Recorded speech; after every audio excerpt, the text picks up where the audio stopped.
तेजस्वी यादव जी को इस चीज़ का एहसास होना चाहिए था कि शहाबुद्दीन साहब ने 30 साल तक अपने खून पसीने से इस पार्टी को सींचा है, और आज जब उनका देहांत हुआ था तो ना उनके परिवार से वो मिलने आए, ना उनके अंतिम संस्कार में दिल्ली पहुँचे, ना अस्पताल पहुँचे। तो बिहार की जनता को फैसला करना है कि उनका फैसला सही था या गलत था।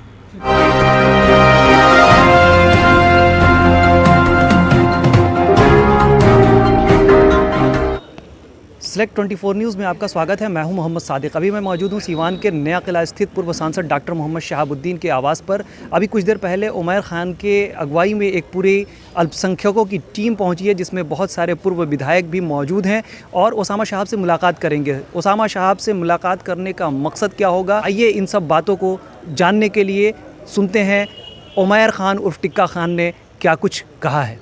कि शहाबुद्दीन साहब नहीं रहे, हम लोग आए हैं, हम तो इससे पहले भी आए थे क्योंकि हमारा पारिवारिक संबंध भी है, और बाकी जो तमाम लोग आए हैं वो अभी थोड़ी देर के बाद सब मिलने जाएंगे ओसामा जी से और बैठ के बातें करेंगे, उनको हिम्मत देंगे और बोलेंगे कि आप आगे बढ़िए, आइए।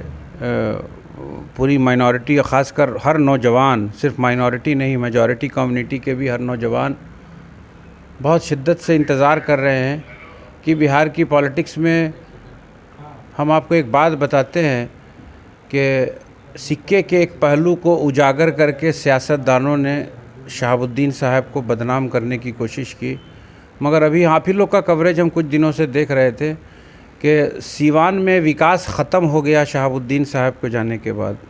जो भी सीवान में डेवलपमेंट का काम हुआ वो शहाबुद्दीन साहब के द्वारा हुआ। हर गरीबों की मदद होती थी, समाज के हर वर्ग के लोगों को साथ में लेकर चलने की कोशिश होती थी। तो हम लोग चाहते हैं कि शहाबुद्दीन साहब की विरासत ज़िंदा रहे, और जिस लाइन पे शहाबुद्दीन साहब समाज के हर वर्ग को साथ लेकर पॉलिटिक्स करते थे, विकास की बात करते थे, यहाँ के एजुकेशन सिस्टम को बेहतर बनाने की कोशिश कर रहे थे, यहाँ पे प्रोफेशनल कोर्सेज़ के कॉलेजेस, इंजीनियरिंग मेडिकल कॉलेज लाए थे, उन सारे इश्यूज़ पर बिहार के बहुत सारे लीडर, पूर्व मंत्री, पूर्व विधायक, तमाम डेलीगेशन आया हुआ है, और हम लोग जाएंगे और कुछ मुद्दे पे बातें होंगी, और उसके बाद फिर बिहार की पॉलिटिक्स में जो आगे का जो भी फैसला होगा, सारे लोग मिलजुल के, तमाम ज़िला के हर सब लोग की एक कोऑर्डिनेशन कमेटी बना के हम लोग आगे का रास्ता तय करने की कोशिश करेंगे। इसी मुद्दे पे हम लोग यहाँ आए हैं। क्या लगता है सीवान में एक नए युग की शुरुआत होगी? ओसामा साहब एक स्टार प्रचारक और एक उभरता हुआ चेहरा देश के लिए साबित होंगे। देखिए, एक पढ़ा लिखा बच्चा है, अच्छी स्कूलिंग हुई है, लंदन से उसने लॉ किया है, और लॉ करने के बाद ही ये लॉकडाउन और कोरोना का जब प्रॉब्लम शुरू हुआ, लोग जहाँ थे वहीं रह गए। उसी बीच में उनके वालिद का इंतकाल हो गया। अब वालिद का इंतकाल हुआ, इससे पहले भी हमने आप लोगों के माध्यम से कहा था कि मुझे शक ही नहीं बल्कि 100% इस बात का यकीन है कि शहाबुद्दीन साहब की मौत के पीछे एक बहुत बड़ी कॉन्स्पिरेसी है। हम लोग डिमांड करते हैं कि उसकी निष्पक्ष जांच हो कि आखिर किस परिस्थिति में उनकी मौत हुई और परिवार के लोगों से मिलने नहीं दिया गया। तो वो एक बहुत बड़ा मुद्दा है, और ओसामा साहब के पास बहुत वक्त है, बहुत बैलेंस होकर, बहुत सिंसियरली कदम उठाना है, और पूरे बिहार, सिर्फ सिवानी की बात नहीं है, पूरे बिहार के हर ज़िला के लोग, नौजवान ओसामा का इंतज़ार कर रहे हैं कि वो कौन सा फ़ैसला लेते हैं और किस डायरेक्शन में बिहार की सियासत को लेके जाते हैं। अभी हम दिल्ली में घूम रहे थे, जितना प्रचार वैक्सीन दिलवाने के लिए अपनी फ़ोटो लगवाया है नरेंद्र मोदी जी ने दिल्ली में, उसी पैसे से बिहार और हिंदुस्तान के तमाम गरीबों को बेहतर रोज़गार दिलवाया जा सकता था। तो ये लोकतंत्र नहीं है, ये बिल्कुल ऑटोक्रेसी हो चुकी है, और जनता की आवाज़ और जनता की मूलभूत समस्या के बारे में, उसके बारे में कोई नहीं सुनता है। इसलिए हम लोग चाहते हैं कि सुगबुगाहट तो हो ही रही है। ये जो नौजवान जो आया है, जो एंट्री मारा है ये राजनीति में, जिनकी उम्र 18 साल से ऊपर हो गई है, उनका इशू यही होना चाहिए वोट देने से पहले। और बिहार का और हिंदुस्तान का डेवलपमेंट तभी संभव है कि जब आपका इशू एजुकेशन हो, जब आपका इशू हेल्थ केयर हो, जब आपका इशू एम्प्लॉयमेंट हो, लॉ एंड ऑर्डर हो, डेवलपमेंट हो, इंफ्रास्ट्रक्चर का, आपकी माँ बहन की सुरक्षा की गारंटी दी जाए। इशू कास्ट बेस्ड पॉलिटिक्स से बिहार और हिंदुस्तान त्राहिमाम हो रहा है। 100 रुपये लीटर पेट्रोल बिक रहा है। हम एक छोटा सा उदाहरण आपको देते हैं कि आज समाजवाद और प्रोटेस्ट की बात होती है, लोकतंत्र नहीं है। 1973 में 10 पैसा पेट्रोल का दाम बढ़ा था, 1973 की बात कर रहे हैं। 10 पैसा प्रति लीटर पेट्रोल का दाम बढ़ा था। तो आदरणीय पूर्व स्वर्गीय अटल बिहारी वाजपेयी जी बैलगाड़ी पर सवार होकर पार्लियामेंट गए थे प्रोटेस्ट करने के लिए। आज हम और आप इतने खंडित हो चुके हैं, अलग अलग जमायत के ग़ुलाम हो चुके हैं कि जो मेन इश्यूज़ हैं, एलपीजी सिलेंडर का दाम बढ़ रहा है, पेट्रोल डीज़ल का दाम बढ़ रहा है, इंटरनेशनल मार्केट में क्रूड ऑयल का दाम सस्ता है, उसके बावजूद भी एक्साइज़ और टैक्सेस के माध्यम से गरीब जनता के खून को चूसा जा रहा है।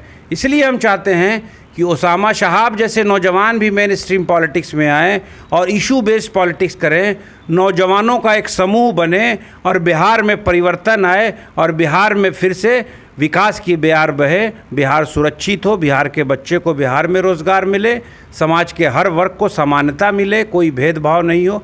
हम लोग इसी मुद्दे पे बात करेंगे। और बहुत सारे लोग पहली बार आए हैं शहाब साहब के इंतकाल के बाद, तो वो लोग ओसामा से मिलेंगे और अपना संतावना देंगे। सर, अबू आज़मी साहब अभी आए हुए थे और उन्होंने भी कहा है कि ओसामा शहाब को खुल कर के आगे आना चाहिए राजनीति में। क्या लगता है कि पूरे देश से जहां लोग आ रहे हैं, अब ओसामा शहाब का कद कितना ऊंचा हो गया है? देखिए, एक बात आपको बताते हैं, जब कोई चीज़ आपके पास से चली जाती है तब उसका इम्पोर्टेंस समझ में आता है। इम्पोर्टेंस तभी आपका समझ में आता है। शहाबुद्दीन साहब नेशनल लेवल के नहीं, इंटरनेशनली उनको लोग जानते थे, उनके अच्छे कामों की बुनियाद पे जानते थे। जो सिक्के के एक पहलू को उजागर करके राजनेताओं ने उनके नाम पर इतना दिन सिर्फ पॉलिटिक्स की है, नेगेटिव पॉलिटिक्स की है, आज उनको इस बात का एहसास होगा कि बड़े बड़े लीडर पूरे हिंदुस्तान के उस परिवार के घर पर पहुंच रहे हैं और वो चाहते हैं कि शहाबुद्दीन साहब की विरासत बिल्कुल सशक्त तरीके से, बिल्कुल सूझबूझ से उनके बेटा ओसामा शहाब उस विरासत को बरकरार करें और न्याय का काम करें और सीवान में और पूरे बिहार में नौजवानों को, गरीबों को, समाज के हर वर्ग के लोगों के लिए न्याय की गुहार लगाएं और उनके लिए एक लड़ाई लड़ें मजबूती से। क्या ये तेजस्वी यादव को ये बात समझ में नहीं आ पा रही है अभी तक? सर, गोल्डन स्पून लेके पैदा हुए हैं। जब आदमी, एक होता है राजपुत्र और एक होता है धरती पुत्र। जो धरती पुत्र होता है वो संघर्ष करके कोई मुकाम हासिल करता है। तेजस्वी यादव जी आदरणीय लालू प्रसाद यादव जी के बेटे हैं और तेजस्वी यादव जी को विरासत में वो मिल गई है पार्टी। तो उनके जो एडवाइज़र हैं, मैंने एक मरतबा बोला था मीडिया से, राष्ट्रीय जनता दल दो तरह की है। एक राष्ट्रीय जनता दल है जो बिहार में है, और हम हमेशा बोलते हैं कि लालू प्रसाद यादव जी के जो बड़े बेटे हैं तेज प्रताप यादव जी, उनके दिल में गरीबों के प्रति बहुत वो है, सम्मान है। वो सबको सम्मान देना चाहते हैं, नौजवानों के हित की बात करते हैं, मगर उनके ख़िलाफ़ ऐसा नैरेटिव फिक्स करके उनको साइडलाइन कर दिया गया। और एक सियासत है जो दिल्ली के दरबार से तय होती है, जो मेन स्ट्रीम पॉलिटिक्स हो रही है राष्ट्रीय जनता दल की। तेजस्वी यादव जी को इस चीज़ का एहसास होना चाहिए था कि शहाबुद्दीन साहब ने 30 साल तक अपने खून पसीने से इस पार्टी को सींचा है, और आज जब उनका देहांत हुआ था तो ना उनके परिवार से वो मिलने आए, ना उनके अंतिम संस्कार में दिल्ली पहुँचे, ना अस्पताल पहुँचे। तो बिहार की जनता को फैसला करना है कि उनका फैसला सही था या गलत था।